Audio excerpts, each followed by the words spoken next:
Hi, everybody. It's lovely to feel that we're linked up with I don't know whether this is a record for attendees, if everybody who's registered is actually here, but I know there's about well over 150, I think, of us who have registered.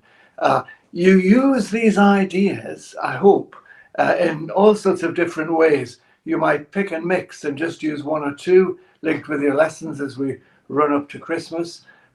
You might have a whole lesson using the best of these and so on. It might take a while to sort of get going with them.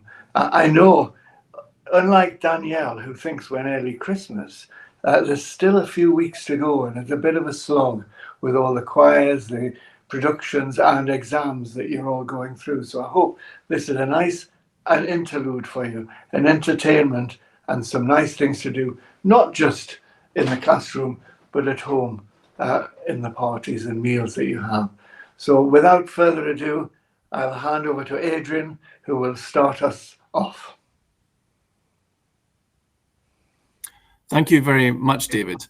I think it's fantastic that we have teachers from all around Europe wanting to hear and share our ideas of how to do various activities with a festive theme. So with that, I'd like to propose a toast to you all for attending. So cheers, everybody, or a slange, as we say in Scotland. So I'm just going to pour myself a cheeky little glass of red wine and say cheers. Thank you.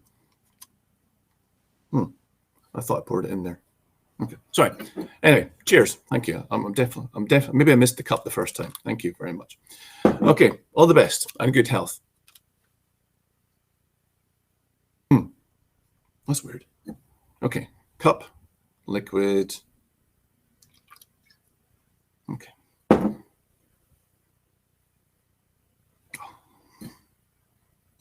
Okay, sorry. I'm really sorry about this. This worked earlier on when I sampled the wine earlier.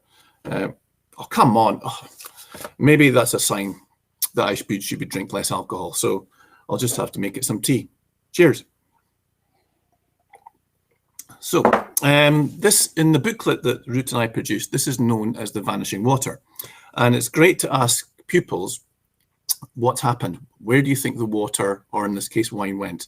Some people say really imaginative things, such as you have a button that freezes the water, or you have a button that evaporates the water. The best suggestion I had was, when I had this on a table, was that I drilled a hole in the cup, I drilled a hole in the table, and the water passed through the teacher's desk onto the floor, which I think would have not pleased the teacher of the school that I performed this in. So the secret behind this is something absorbing. It is a polymer called a hydrogel. So basically, if I was to explain how this hydrogel works, this is the way I would do it.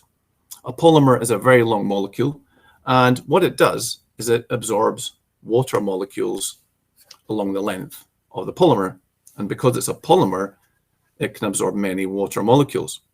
And what happens when the polymer absorbs the water molecules is the state changes to a slight gel-like state. So I'm going to demonstrate this to you. So before, at the beginning of the webinar, I had a cup, and to it I added a polymer. So this has various names. Commercially, it's known as slush powder. It's often known as a hydrogel. The chemical name for it is called sodium polyacrylate.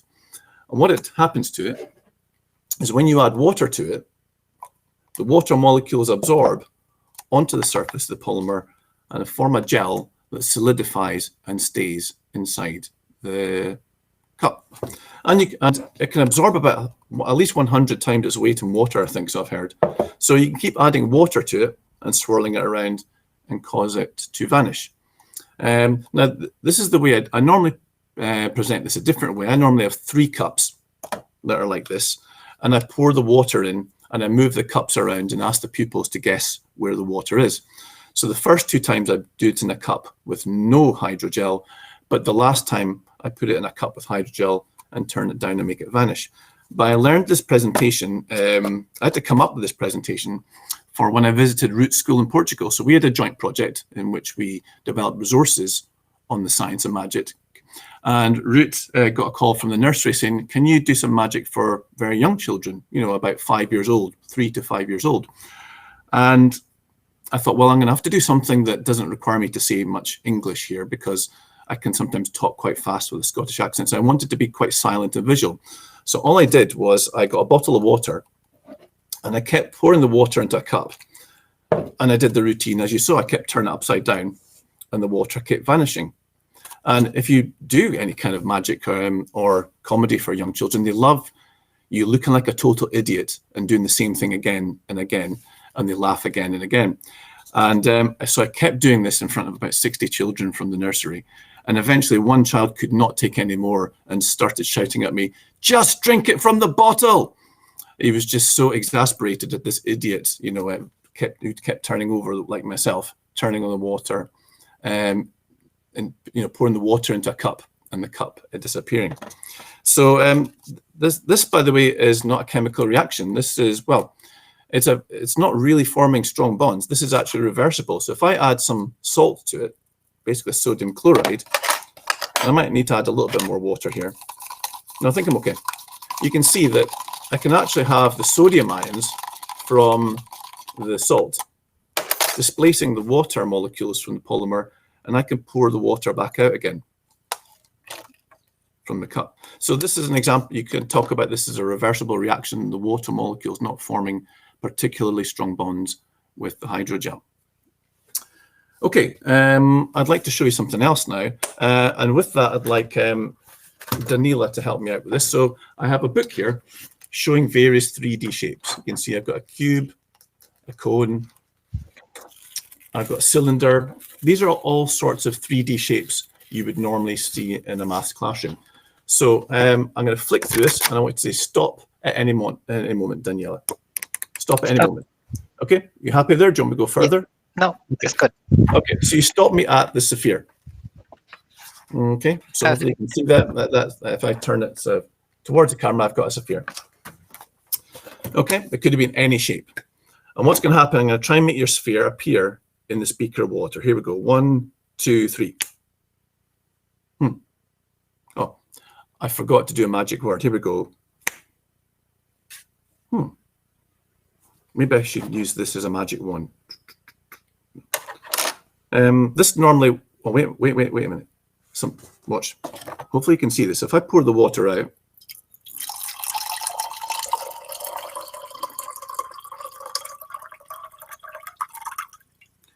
you can see I've got 3 very large spheres with a gel-like look about them in here. So these are basically large hydrogel balls, often known as aqua beads. And when you put them into a beaker, like so, and one of them is smashed because these big ones are quite fragile, you can see that when I pour them in here, they're virtually invisible. You can barely see the edges of them.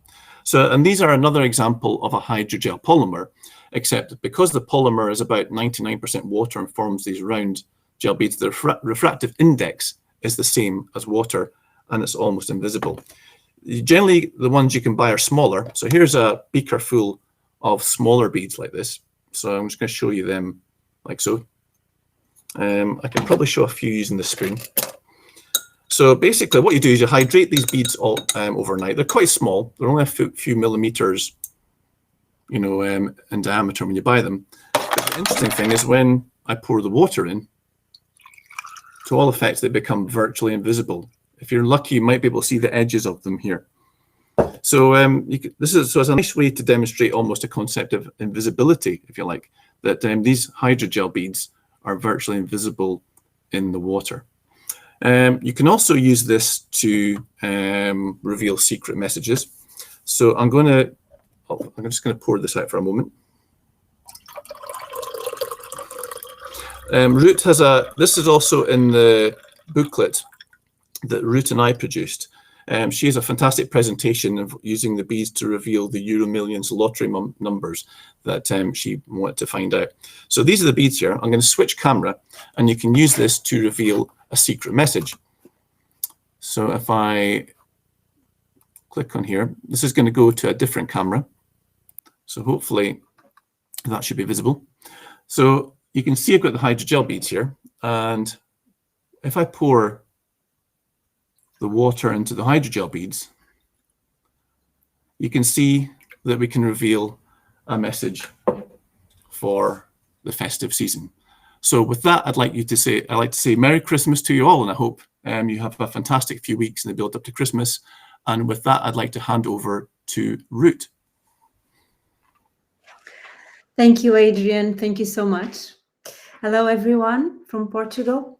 So since we are in Christmas time, I thought bringing something very simple that probably everyone in Europe have in the kitchen. It's a fruit of this season, a simple orange. So I will have some experiments only with orange today. And I tried to find the resources in Science on Stage, and I could find lots of them from different booklets, like this one, Science on Stage 2022, from the Selected by Irish team, and also from Food, Cooking and STEM. But in the end, you'll receive the link of all of the experiments I'll show you today. So I will start with something that sometimes doesn't work so well. So I will just going to use the peel of an orange,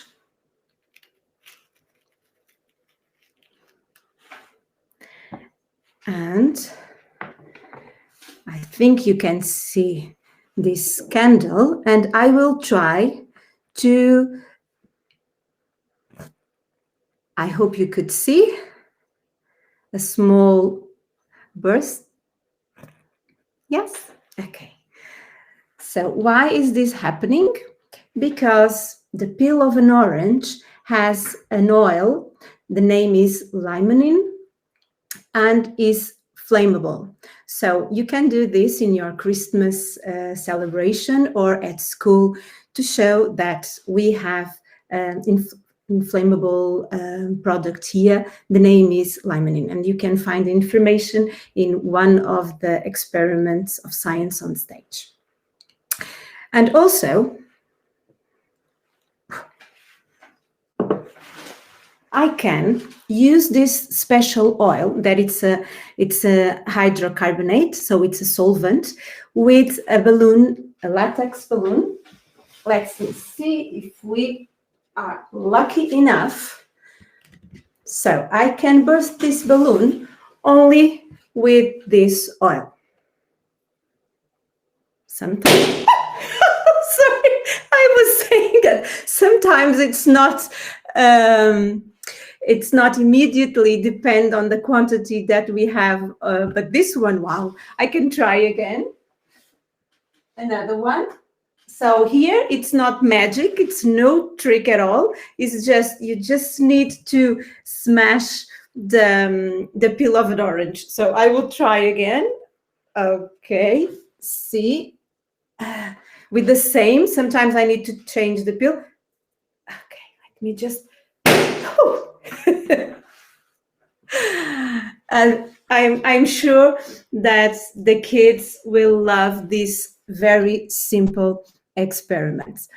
And we can do much more with oranges. And now I'm going to use orange to explore density. Okay.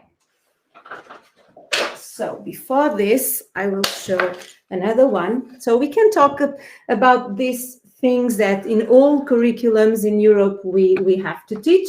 So this is an orange that I put inside of the water, and we can talk about forces here. And the kids can draw in the jar the forces that are acting. So you have the weight and the upthrust. Very simple to show. But if we peel the if we peel the orange, does the orange continue to float? We'll see. So we can experiment that. So I have here one, a clementine, not an orange. And I will put one in water and floats. And the other one, without the peel, I think you can see perfectly that it sinks. So you can talk about density with a simple orange. And what you can do, you can explore with the kids and trying to calculate the density of an orange. So I've done already this work before to show you. So I determined the mass of this orange is 263 grams, and I calculated the volume. How? So I use a string, I put it around to measure the perimeter. I don't know the name, I'm sorry, I don't remember. I think you call circumference, something like that. So I measure, and then I calculate the volume with this equation. So I calculate the volume, and the volume is 310, thank you, 310 centimeters, oh God.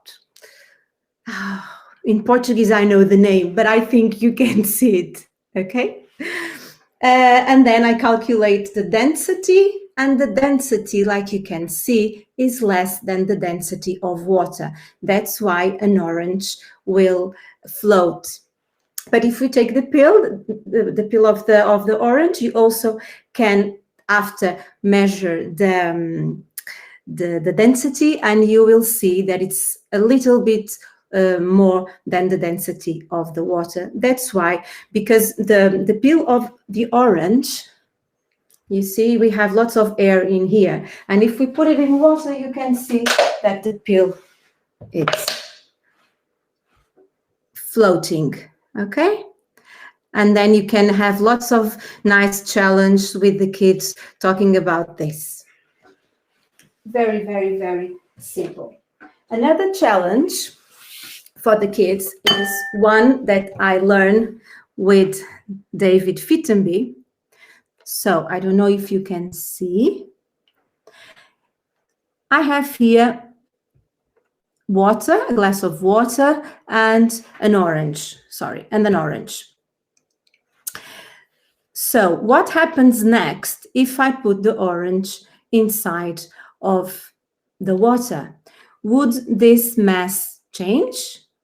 Will be less, more, the same? You can ask kids, and sometimes they get it wrong. And then we can explain them why is exactly the same. Okay.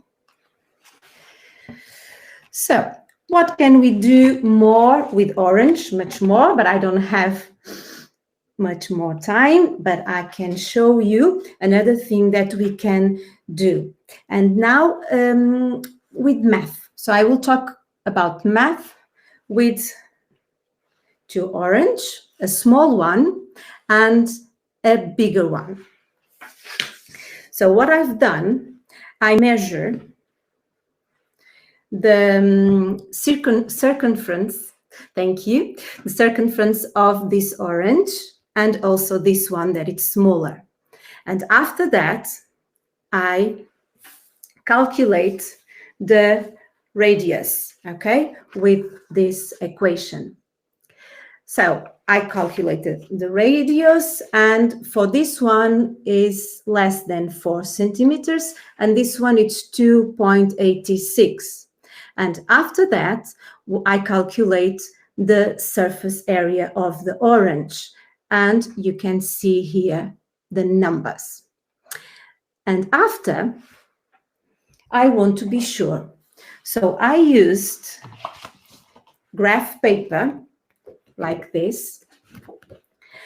I peel the oranges, and let me see if I can show you. I put this, so this is the bigger one. Okay, so I'm not going to do all of this, so I will share with you in the end the photographs of the activity. So I fill all the area with the peel of the bigger orange, and then the same with the smaller one, okay? And then I estimate how many squares the pill covers, okay? And after that, we can ask kids to estimate how many squares. All these squares have 1 centimeter, the size is 1 centimeter. So what we've done, I calculate how many squares, I count them, okay, 106 and 198. But it's not exactly, because I've done the calculations, and the area should be 103 centimeters square for the small orange and 199 centimeters square for the bigger one. So it's a small difference between them. And I calculate the fraction between the radius and also the area of the surface, and I can see the relation that exists, okay? So this is very nice for older kids to use a simple orange to make lots of measurements and using the equations of volume and area and everything. So this is just, I try to bring a lot and different ideas for you to using with smaller kids and older ones. So with an orange, we can do much more. So we can also talk about the rotation and of the Earth. So with an orange, I can say, okay, now today orange will be Earth. And we have the North Hemisphere, the South Hemisphere. And what we can do, we can use a light and we can show day and night. So I will just show you how I do.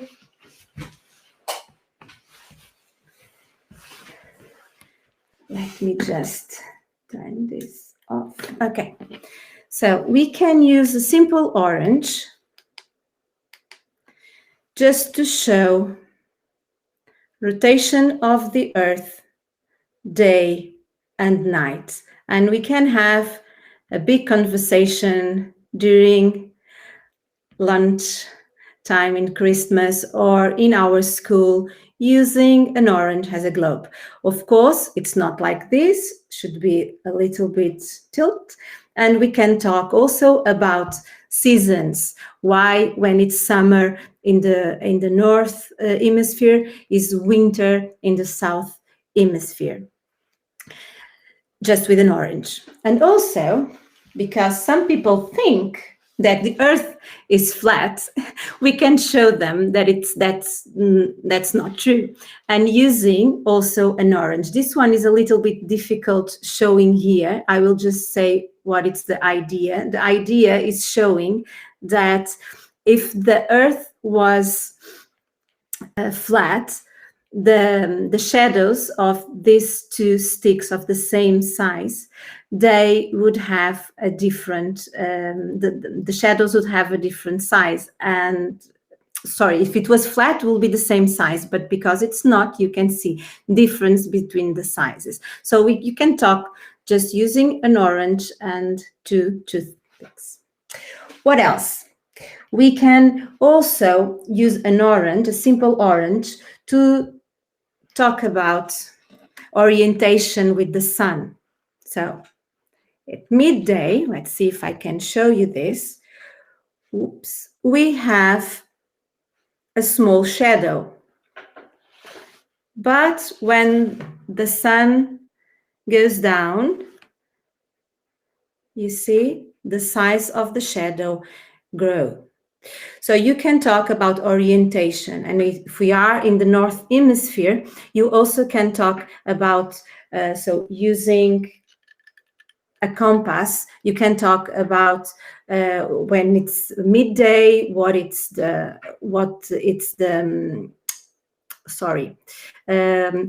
midday, you know that you're looking to the south and that the shadow is the north, and you can do the same during the day. So just using an orange to talk about orientation by the sun.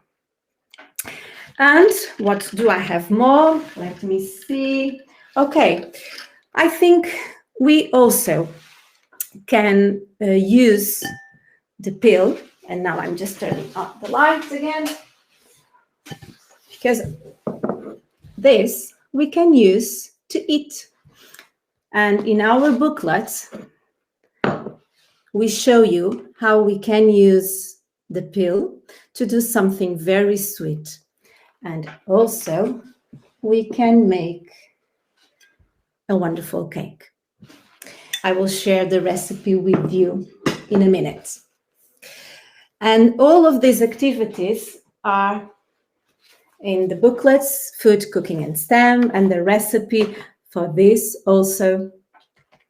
And I also would like just to share the last idea with you, that it's there is a wonderful project called Save Our Nature, with lots of activities, very, very nice, that you can take a look. And in one of the activities, one of the ones that I really enjoy is about packaging. So we are in Christmas time. We know that people share lots of things, and sometimes we use too much plastic to wrap our presents. So you can have a challenge with your kids, trying to find a package using just natural things. And you can make like a challenge, and you can use an egg, like the very fragile thing that you want to offer, and you need to find a nice package to wrap. And the challenge is, if you drop the package, will the egg broke? You'll see. So this is for me. Thank you so much. Have a wonderful Christmas. I hope you have enjoyed. And I pass to Paul. My camera's coming on. Yeah, very good. Thanks very much. I honestly don't think I will look at my next orange in quite the same way.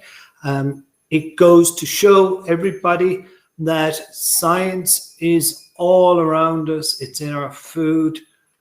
It's in nature. And that's the wonderful thing about it.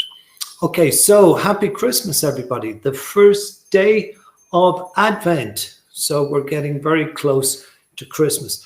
And for my experiments, what I thought I would show you is firstly, some decorations that work off a really nice principle of physics. So if I get out of the way, hopefully you can see I've got some of these twirly decorations. That this one is a little bit slow, but they use the heat from the candle and the convection currents to twist the little mobile. Now you probably can't hear it because of the conference software that we're using, but these are actually bells, and the angels, as they pass by, they chime the bells. I'm not quite sure what's happening this one, but it's a little bit slow, but the others are working nicely. And it brings me to mind then of another heat experiment that you might like to do.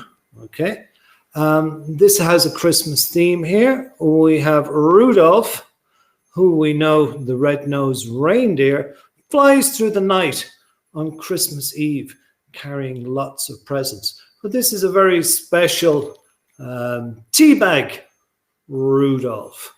So back here, I'll just move one of these. I've got two similar Rudolph tea bags. And hopefully with the camera angle, you will see, I'm going to set a light to one in each turn.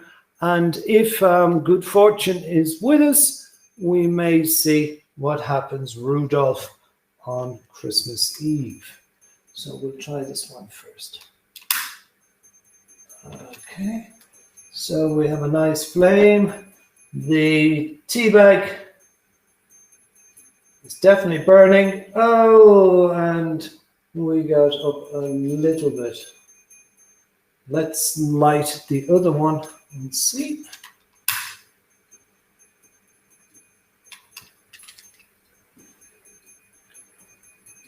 Okay, I wonder, is this showing up on? Okay, it raises a little bit. Now, depending on the conditions in your room, it can actually go really high. So the special paper is a tea bag. Okay, a tea bag, and it's one of the tea bags that has a staple in it that normally would fix paper. So you open out the tea bag, you pour out the tea that's inside, and you flatten it out, and then setting light to it produces a convection current, and we know that convection currents rise up, and so the tea bag rises up as well. And if you want to put the little decoration on it, that's just a Christmassy idea. Okay. Moving on then, what other things can we do? Well, Christmas time is a time for baubles, and I decided I will see what I could do with these Christmas baubles. So hopefully you can see this on the camera. We have 3 baubles and they're hanging at different lengths, okay? And with a process called resonance, we can cause them to swing. Okay, so if I cause the end one to swing most, hopefully you can see that, that's the shortest one. And then I can hopefully get the second one to swing. And it's all about producing the vibration that matches the length. And then finally, the long one. Okay, here we go, long one. Not so easy with all you good people watching me, but hopefully you can see the long one is vibrating most. So it's all a question of practice and then causing them to swing in sympathy to the vibration. Okay, so that's one version. This is a second version where they are in the vertical. Okay, so we'll go with, might need slight adjustment so that it doesn't knock into the other one. So there's the small one. Let's get the bigger one. And then finally, the longer one should be vibrating the most. So this is a useful way to describe the pendulum and vibrations resonating as the energy transfers with the natural length of the pendulum. So quite simple, but once you have them made up and you don't need to put the baubles on your tree, then you're good. Okay.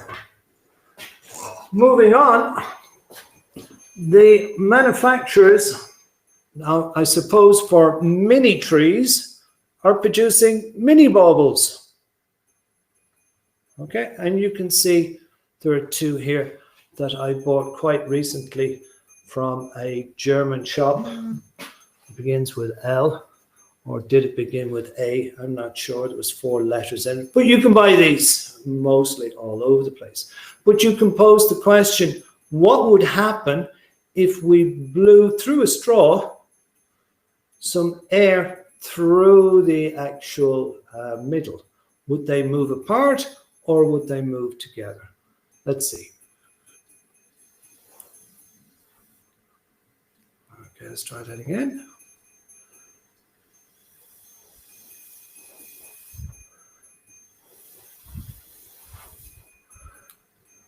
Okay, I think, well, I hope that you can see that they move together.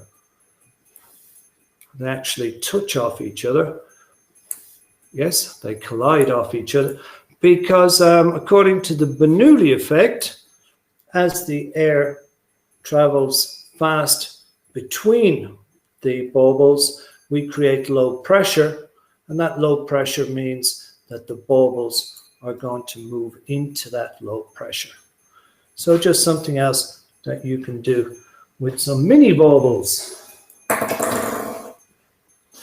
Okay, many of you may be familiar with this demonstration that involves a weight, in this case the bauble, on the other end a paper clip, and in the middle a pencil. So you draw the string over the pencil. Okay, and let me just try and get everything in. Okay, I'm going to drop the pencil, sorry, drop the paper clip, and let's see what happens. Okay, so 3, 2, 1. Okay, it should wrap around the end of the pencil because both are falling, but the radius that this falls is getting shorter and shorter, and so the circular motion is actually faster and it links around. The weight then can actually, you may have seen this done with a cup. And one final bauble experiment. You can get these transparent baubles. You can see them there. And if you fill them with polystyrene beads and then rub the outside, you can induce a friction charge, an electrostatic charge, and you will see the beads stick to the edge, stick upside down. So just something else to do with those baubles. That's it for me, and just to wish everybody a very happy and safe Science on Stage Christmas. So thank you, everybody. Turn on camera. Yes, we are. Okay. So I've had to use my wife's computer, so this thing might go terribly wrong. But here we go. Nice to see everybody, or not to see everybody. Hope you're enjoying this, and I hope you'll get some ideas. So this, it'll be slightly different. I'm going to race through, because we've got little time left. I'm going to race through a lot of little experiments. Thankfully, Paul did one of mine, so that's easy. Here's the first one. If you look, I've got 2 coins. Okay, these first 3 of things you can do at your Christmas dinners to impress people. So I've got 2 coins, one on my palm here, and another one on my other hand. Can you see? You can see them. And if I flick my hands over, where have the coins gone? Nothing there. Can you move it up a little bit, Anne, so you can see this table? Yeah, nothing left. Both coins are here, right? So how did that happen? That's a little bit of moments and so on, but a lovely one to do. Notice where the coins are on my hand. This one is down the middle. This one is a little bit away from the center. So when I turn my hands over, this one, with my fingers moving, will move, be flung across. Ready? 1, 2, 3. You didn't see that disappear, but there we go. There are a lovely one to do around the dinner table. But also you might have with you some money. I'll just do this one with an American dollar. Watch what happens carefully. Very close-up magic. Fold it, fold it, fold it. Hocus pocus. And lo and behold, he's upside down now. How did that work? Well, it's in the folding. I'll do another one with could make it Christmassy. Bit of paper. Notice Rudolph is the right way around. Fold it over, fold it back. That's where the trick is. Fold it, hocus pocus, unfold it, and Rudolph has turned upside down. You'll be amazed. It was lovely to do this in Brussels the other day, and people actually opened their mouths and gasped. How it works is quite simple. When we took the first fold, I folded it backwards. When I got back to that position, I folded it outwards, and I've folded it upside down. You can make anything actually a little bit Christmassy. So if you're going shopping, just put it in a Christmas bag. and the children are quite amazed. They'll get excited if they see chocolate coming out. But I've also got Smarties. Do you have those little sugar-coated chocolate things? Or you might have during Christmas these silver coins. Always get one of those in our stockings. Inside the silver coin. It's not. Pardon? It's not silver. Well, no, it's gold, sorry, and my wife's correcting me, is of course chocolate. Now, did you know that when you eat chocolate, it melts? So if you put a bit of chocolate in your mouth, and you can have as much self-control not to eat it straight away, just lie it on your tongue, excuse me, and let it melt. What happens when something melts? It takes heat from wherever it's sitting. So the chocolate will cool your tongue. Got that? Chocolate takes the latent heat from your tongue and cools your tongue, just like if you put some water on your hand and it evaporates, the water cools your hand. We can do it with chocolate. Maybe a nice treat for the end of term. With a bar of chocolate, you can give everybody a piece in your class and get them all to hold the chocolate on their tongue and feel it getting cold. A little extension would be to use these ones. You all know what they are. These, which have a sugar coating. Of course, the sugar dissolves in your mouth. Difference between dissolving and melting. So they don't get cold when the thing melts. Next one. Oh yes, I was gonna do the experiment with Paul, and I've got my box here. Have you got a box like this at home? Oops, wrong door. Open it, and you'll see there's nothing inside. Perfectly empty box. But actually, what's inside? Get ready to we go wee. Oh, look who's inside. Santa Claus. Hello, hello, ho, ho, ho. Now I was going to do that with a pencil with Paul, but I'm not doing it again because I'm trying to do 10 experiments. But I have there Santa Claus on one end and using a wooden spoon to get over, and a little nativity on the other side. And Santa Claus will stop halfway down. Which is the most important for Christmas? All the presents that Santa Claus brings, or the nativity? There's a point for discussion. But there's another thing we can do with exactly the same experiment. Now, I'll just see. I wonder if I can make my camera.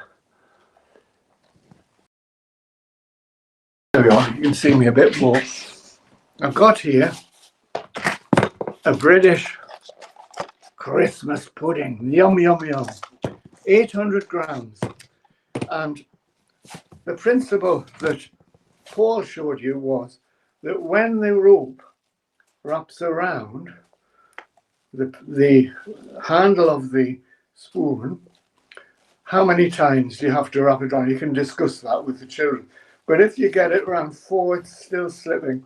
5 wraps round, and you can lift the Christmas pudding. It's a build-up of friction. It's quite a hard concept to get over why the friction around the spoon actually is enough to build up. So there must be the 800 grams worth of force holding the pudding. Now here's a question, because it'll take me half a minute to get this ready. Suppose, remember 5 turns was enough to hold the pudding. Suppose I get another Christmas pudding, 2 Christmas puddings. We've got those because we're helping with a soup lunch for pensioners on Wednesday. So I've got 2 spare Christmas puddings for you. Tie it back on. Now, we've got twice the weight. So will we have twice the number of wraps round? Remember, it was 5 wraps. So what would you say? 10 wraps will lift the 2 plum puddings? 10 wraps? 7 wraps? Or maybe there's just 5. Wow! The same number of wraps round lifts twice as many puddings. And there is a limit to that. If you have 500 puddings, it probably would come apart. But there's something to think about. Can you work out the forces? Okay, we're just nearly finished. Puddings, spoons, and Boyle's always going to do Boyle's law. Boyle's law. Here, this is Boyle's law for you. Ready? Ready? 1, 2, 3. Oh. Decrease the volume, increase the pressure. Boyle's law. Of course, you can also, if you go shopping again, you might buy some marshmallows. I bought, because of, especially for you, a little Santa Claus. And I've not done this before because I think I'm going to smash everything. Put Santa Claus in here, which is a coffee saver. I've never used it to save coffee wine. And I'm going to take the air out. Marshmallows, basically sugar made into Santa Claus here with holes in it. Well, what happens when I take the air out? The air inside the marshmallow will expand. And you see Santa Claus falling over.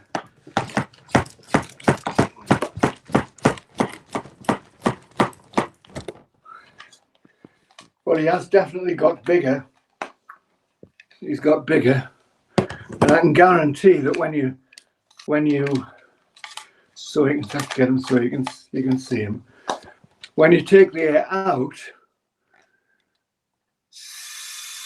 he gets smaller again. Not spectacular, that. I think there's too much sugar coating on the Santa Claus. I'll just have to eat them. Here's one I made earlier with ordinary marshmallows. That will expand much more. And it's actually very strange. Let's put that out of the way. You see him getting bigger.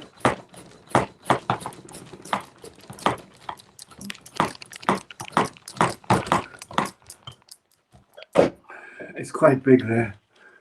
And put the air back in. And he goes smaller again. Guarantee all the girls will go, ah, and all the boys will say, that's all right. And that's it. And then the other thing to do, just finally, I think we've got just about time. You make the little marshmallow by using cocktail sticks to join the marshmallows together. All right, here we have, my wife's doing very well on the camera here. We've got a,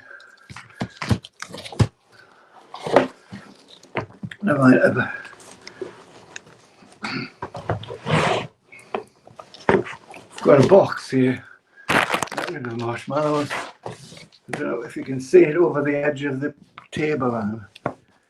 You could lift it up, and it balances neatly on the edge of the table. Move those out. You can see it balancing over. We'll just lost my scissors. You see it, scissors. We'll just give it a bit of help. Got a bit of I've got a helium balloon here, so I'm going to fix the balloon to the end of the box. Can you see that? Fixed to the end of the box. Now, what will happen if I push it over? Oh, of course, the helium keeps the box well over the edge.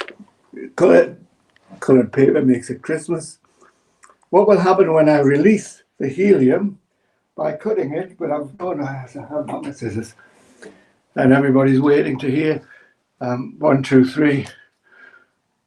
Nothing. So how does the box stay balanced right on the edge of the table? Lift that up a bit. Lift on right on the edge of the table without falling over. It's quite easy. Inside, I've got two tins. The beginning of the experiment, can you lift up the high. Beginning of the experiment, they're in the middle, so it balances. I subtly slant them to the other end, and now it balances over. But if you can't see them, then the children can work out how that happened. All right, well, I think I've done 10 experiments there. I like this as well. If Christmas decorations, what can we do with them when we're hanging them on the tree? If we hold this up and watch the beads coming out, see how they jump right over the side as they're pulled up. It's a sort of energy thing, that one. Oh, right. 10 experiments in less than 10 minutes. I think I kept them at time. I don't know about anybody else, but I kept them at time. So I hope that's given you a few ideas. We'll send you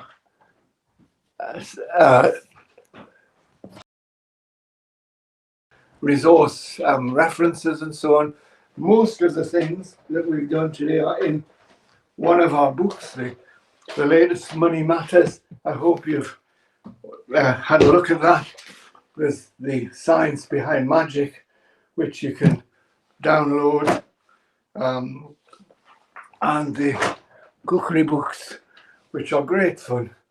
I'm hoping to do next term some fantastic feats, that is, clever experiments, not magic, but just a little bit of physics that enable you to maybe catch something, do some inertia experiments and so on.